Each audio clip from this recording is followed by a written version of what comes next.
reporting on the games you love by people who love to game. The MMO Reporter Network. Hello, friends, and welcome to episode 40 of WoW Pet Battle Crew. I'm your host, Josh Augustine, and it is time to review our Bloody Tanks team. Now, this is the team that was built around two incredible pets we found on the Timeless Isle, the Death Adder Hatchling and the Ruby Droplet. Both of these pets have great tanking potential, although they use different methods, right? The Ruby Droplet tanks by healing itself constantly and blocking attacks, and Death Adder Hatchling tanks by blinding the enemy. So we combined these two tank master pets into one team to try and just outlast whatever team we came up against and just use heals to keep us going. No matter how long it took us to win, we were hoping to live longer than they did. Before we get into what I thought of the team, let's look at what you guys thought. Daniel said, he wrote in, he said, I have had winning success unless I run into a gimmick team like All Undead. He swapped out Son of Animus for Toothy for his third wheel. He said there's just too many elemental pets out there to not have a heavy-hitting aquatic type on the roster, which may be true just for any team right now. There are a lot of elementals out there. There's just a lot of elemental pets, period. So the interesting thing is Daniel stayed with a speed power breed of the Death Adder Hatchling, which we weren't sure if it was going to work very well. He's using blind defensively and not necessarily to set up his combo, which is what I recommended on the original show and what I've been doing in the game, and I've found that's actually been extremely successful too. It's too obvious if you go out and do the blind and then do your big chomp. They know it's coming, they can swap out and avoid the damage. He says Ruby Droplet just grinds them down, and if you can time your bubble right, that's the ability that blocks 2 attacks, that wastes the entire cooldown cycle of big hits. He says, good team, great pets. August also wrote in, he says, just some testing with my Death Adder Hatchling and Ruby Droplet team with a singing sunflower as a third pet. That's what I've been using as well for mine. He says, after about 15 minutes of me trying to keep sunlight up and keeping his dudes above 90% of the health all the time, he tried just dropping sunlight and spamming Solar Beam over and over to see if he could just nuke him down. And it turns out, after another 10 minutes of that, he got him down and beat him for the quest. so this is definitely going to take a while. And that is true. This team is not fast. It is many things, including good at tanking, good at outlasting. It is not a fast team. Enrique also wrote in, he said, been having lots of fun with this team. He's using the double speed breed of the Death Adder Hatchling and health speed of the Ruby Droplet. For his third wheel, he's using Emperor Crab, which is an interesting third wheel on there. He says 12 wins and 3 losses. And one of his losses included a boredom quit, which he calls after fighting a crawdad team, which I know I ran into that exact combination, and I had a boredom quit as well on one of mine. He said Death Adder Hatchling is real fun when it works, but it's a little underpowered on damage, which I agree with.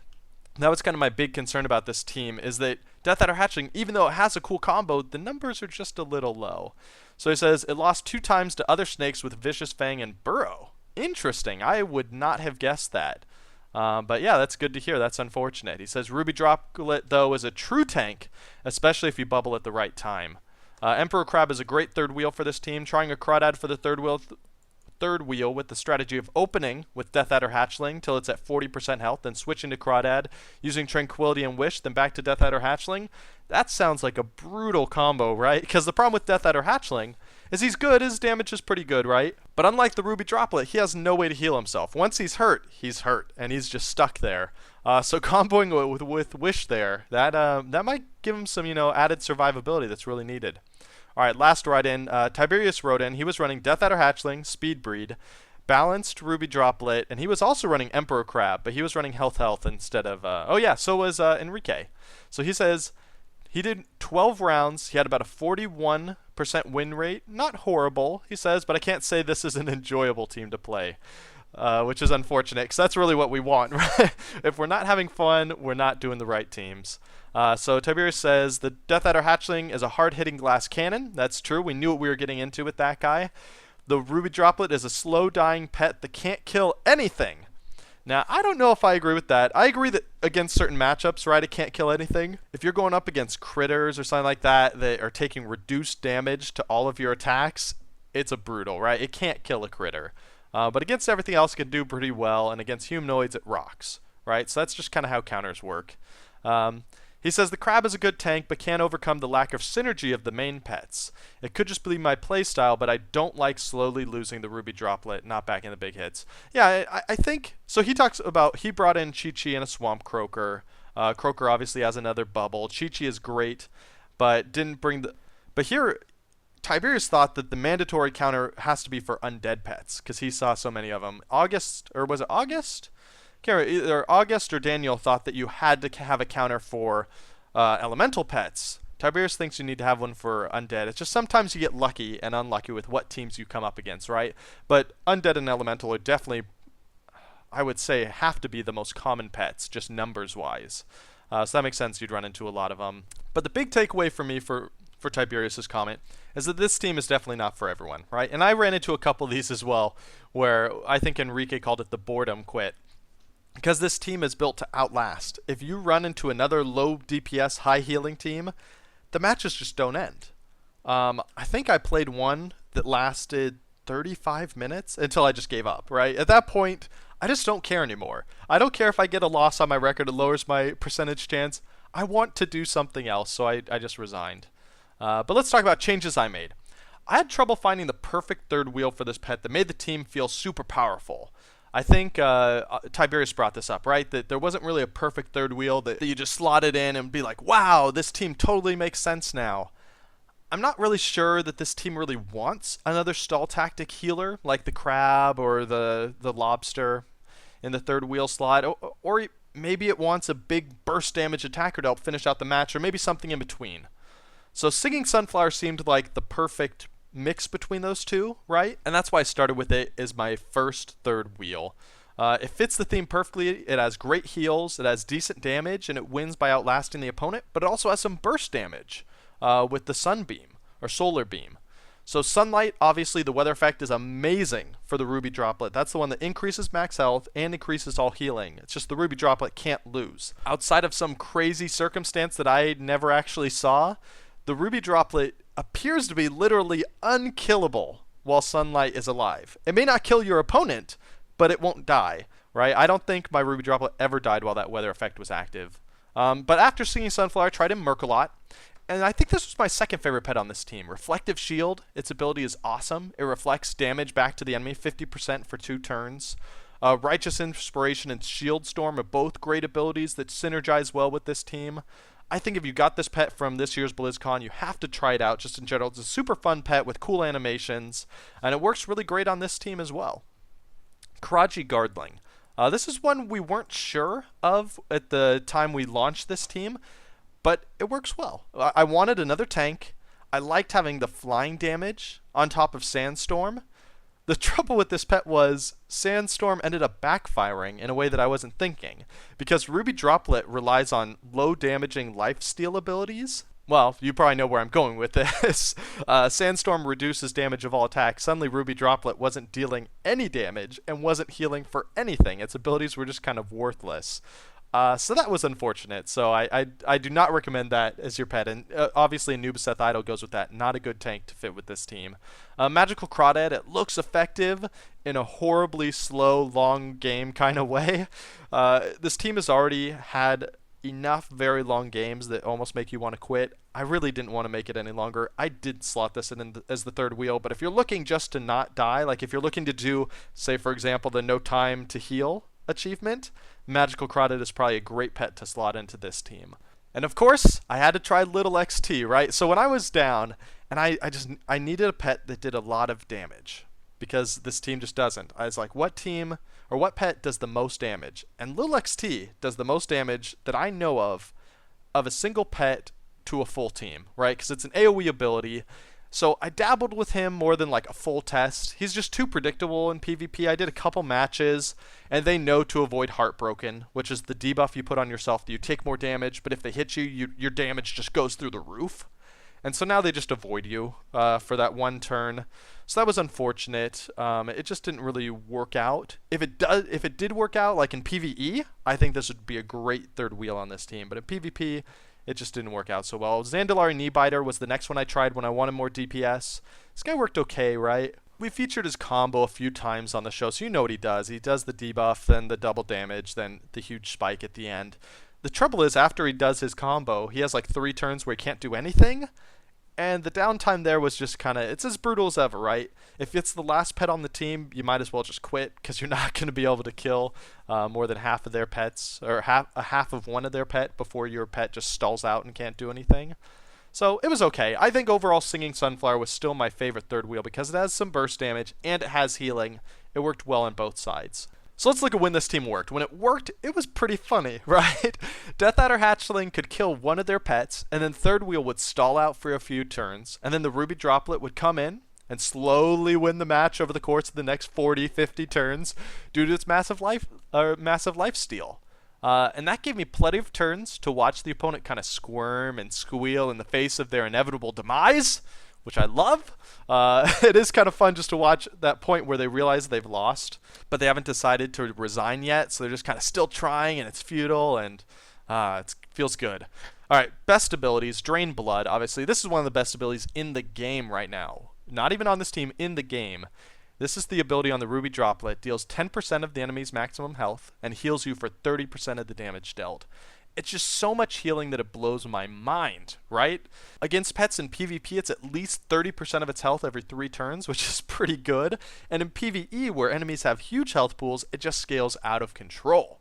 Now, I also liked Bubble, also on the Ruby Dropling. It's got a long cooldown, 8 rounds, but it blocks 2 attacks. So it blocks a decent 2-move combo like nobody's business. It's not nearly as powerful as Dodge, but the thing I like about it is you don't need speed, right? So you don't need speed, so you can focus your stats and other abilities. And Bubble comes with more powerful abilities, just flat out. Dodge comes with stuff like Flurry and Burrow that are just kind of meh. But Bubble comes with awesome abilities alongside of it, so it's even more effective as a whole package. Blinding Poison was another great dodge ability. It's nice and reliable, and it often forces a pet to swap, which is great with Poison Fang, which is the next Death Adder Hatchling ability that I really liked. In the right settings, the damage from this ability is just insane. This is the one that's a punch and it leaves a 5-turn dot. If it's allowed to tick, it's 600 damage from one attack. That's incredible. Of course, sometimes you have to spam it, right? Because the enemy's pet is just staying on the front line. It's the only cooldown you have, so you use that over and over. But it's 210 damage, which isn't terrible for a punch. Most punches are closer to 330, 350. Right, so you're dealing, 2/3 of that, but then other times you're dealing twice as much. So I just really like this ability. It's a good trade, and if you can if you Poison Fang, then you Blinding Poison. If they swap, you can have 2 Blinding Poisons ticking. That's 1,200 damage from 2 abilities. That's super solid. And the last ability I really liked was from actually one of our third wheels. What was his name? Merkalot, Sir Merkalot from BlizzCon. It's Shield Storm. Now, I've talked about Righteous Inspiration on this show a lot. And it's a great ability, right? It's the one that gives speed and attack to another pet on your team. But Shield Storm is very underrated. It's incredible, too. It shares the same ability slot, so you have to pick one or the other. What Shield Storm does is it adds a block effect to all of your pets, so block the next attack, and it lasts for 8 rounds. That means you not only block the next attack your opponent does, right, because your Merkalot is on the front line, he'll block it, but you can do essentially 2 free pet swaps within the next 8 rounds. That's crazy valuable. Maybe not on this team because we weren't swapping pets a lot, but on teams where you need a lot of cross-pet combos or synergy like that, getting 2 free pet swaps and blocking ability for 1 cooldown is great value. I'm definitely going to be using this ability more in the future. I'm going to find a team that does swap out a lot and make sure that this guy is on it with Shield Storm. That's a great ability. You should definitely use it. But this team didn't always win. When it didn't win, man, it did not win. And, man, so we've already talked about how long the matches are with this team, right? They just go on. And when you win, it's okay, right? Because you're waiting, 10 minutes for a match. But you win. And so it's okay. It's, all right, I got by. Sure, I put in 10 minutes, but I got a win. It was fun. We did it, guys. But when you lose, not only did you just lose, not only do you have to put a little tally mark if you're like me and keep a scorecard of how your wins and losses are going with each team, you have to put a little tally mark on the lose side, but you also just wasted 15 minutes of your life. It's like, well, if I was going to lose, I should just lose really fast. So it was unfortunate. Let's talk about a few abilities that were weak. Puncture Wound. This is the ability on Death Adder Hatchling. The damage is just too weak. With our speed breed, which you really have to take advantage of Blinding Poison, Puncture Wound does 270 damage if the target isn't poisoned, which is terrible. That's worse than a punch. And even when it does double proc, you're only getting, what is that, 540 damage. I mean, sure, it's 540 damage. That's more than a punch. It's a good hit. But for a 2-move combo, we expect more. We can do two-move combos and get much more than 500 damage out of it. Heck, Little Ragnaros punches for 400 every single turn without having to worry about cooldowns or if the target is poisoned. It was a little disappointing. The other one was Vicious Fang on the same pet, Death Adder Hatchling. I just don't get these abilities. They cap out so low. So just to remind people, this is the punch that's the alternative to Poison Fang, the dot that we talked about earlier. And this is just a straight punch. But it's meant to be like a ramp-up ability, right? So it starts at 202 damage, but then every time you attack with it, it increases by 67. Okay, that's pretty cool. Like if your pet's able to live for a long time, that can scale really fast. But it's capped at 330 damage? Are you kidding me? So, I mean, its highest cap is lower than a decent punch. So even at best case scenario, you're not even getting a full punch, and you wasted 2 turns getting to that point? This ability, it just feels like it just hasn't been tuned, right? There's just no point to the abilities right now because a punch is always better. I like the concept of a pet that, you know, has to go through and punch. Then by the time it's doing 4th and 5th punch, it's hitting really hard. I love that ability because it's something the enemy can play around, it's something you can play around. But for now, it's just not worth it. Don't try any of these abilities on any of the pets. They're just not good. And then other abilities I didn't like, everything else on the Ruby Droplet, right? It's not necessarily that they're bad abilities. We just don't care about them at all because the other ones are so darn good. Bubble, the Life Leech ability, and Siphon Life or whatever. I can't remember the names, but you know the abilities I'm talking about. The ones that steal life. The rest of them are just, I don't even remember what they are. There's like an aquatic dot. There's something else. You just don't care because these 3 abilities on Ruby Droplet are so strong and synergize so well you don't even care. All right, let's look at the team. Overall, verdict, 70% win rate, which is pretty good, right? I was fairly impressed. I thought I was going to have a few more losses with this team or at least a few more rage quits after 20 minutes of the stalled out game, but it worked really well. Will I use this team in PvP though? Honestly, probably not very often.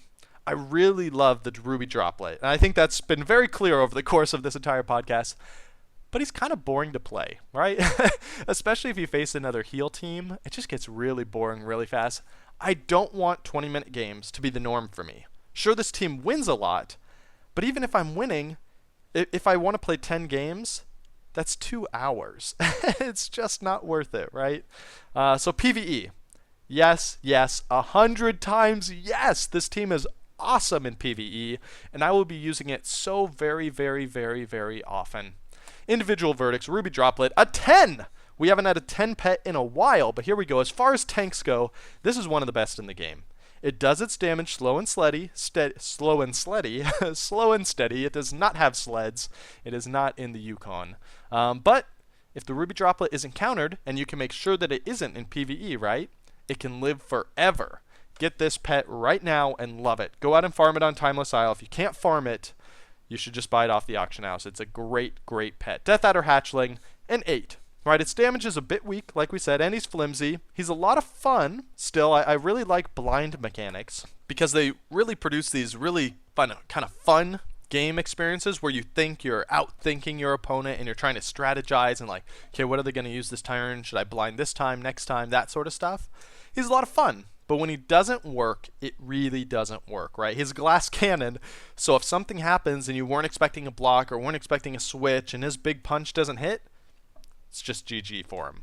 So that's the team. There's a lot of what you guys thought and a lot of what I thought of this team. Overall, like I said, get the Ruby Droplet. If you learned anything from this episode, get this Ruby Droplet, use it in PvE.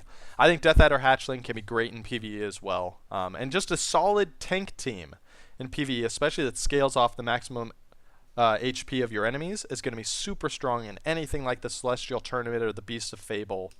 So I hope you had fun with this team and didn't have too many boredom quits like me and Enrique. And hopefully you learned something about it. But let's go ahead. We don't have a question or a combo this week, but let's jump into our iTunes review, which is also cool. David Meyeralt says, a must-listen podcast for pet battlers.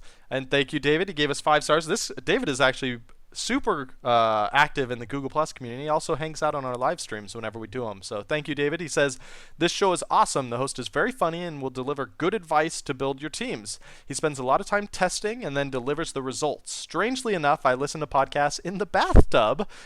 Maybe too much info here, David. He says it helps me relax. Keep up the good work. So David, I hope your bath is going very well right now. Hopefully a lot of bubbles in there, maybe some incense burning, soothing. So, and this one came from the Canada iTunes store. Like I said last episode, I finally figured out how to find iTunes reviews from other regions other than North America. So if you've submitted a review in a region other than North America, please let me know so I can track it down and read it on the show. Thanks again, David, for all of your contributions to the show and also for the kind review. So if you want to check out this review in person, live, you can go to our blog, as always, gamediplomat.com. We're going to have full show notes for the episode, links to all the pets and abilities we talked about, and of course, all the other teams we've tested. If you're new to the show, I highly recommend going back. Something like the Call Darkness team is really fun. We had a couple people in the Google Plus community talk about that, which was our second team we ever made that is built around blinding enemy pets and then hitting them for huge damage. On next episode of this show, I'm super excited. We're doing a new team. I'm going to do, and this is not my play style at all, but I'm super excited to try go big or go home. We're doing high risk, high reward pets. I'm excited to try some new pets that normally I avoid, stuff like Haymaker, abilities like that are just kind of fun, right? So I'm super excited for this team. It's going to be exciting. So the nice thing about this is go big or go home. It's going to either win real fast or lose real fast. You're not going to have 20-minute games like you had with this team, right? We're not going to have that problem. You're either going to win by turn 3 or you're going to lose by turn 3. So I'm super excited. Come back for that one, of course. And on other shows, Happy Hearthstone, we had a big tournament, which I've said before. We had a big card tournament for Hearthstone, the other Blizzard game that I do a podcast about. The winner of that tournament of listeners came onto the show to challenge the deck that has been the 6-month champion. All of the kind of pros and specialists that I've brought onto the show haven't been able to beat it, so we just culled the community and brought out the best player in the entire community to try and beat it. And I don't want to ruin the surprise, but our head-to-head matchup is very exciting. If you want to check that out, gamediplomat.com as well. And also, if you played in the pets we talked about this week, if you didn't get in your thoughts about the team review, please share that with us. Just share it on gamediplomat.com, put it in the show notes, comments at the bottom, or in our Google Plus community. We have a good community building there, as always. Lots of good stuff there. So yeah, or if you want it more personal, you can always email me directly at wowpetbattle@outlook.com. Whew, that is an episode, my friends. Thanks for tuning in for another episode of WoW Pet Battle Crew and taming the world of Azeroth with me one turn at a time. Happy hunting, tamers.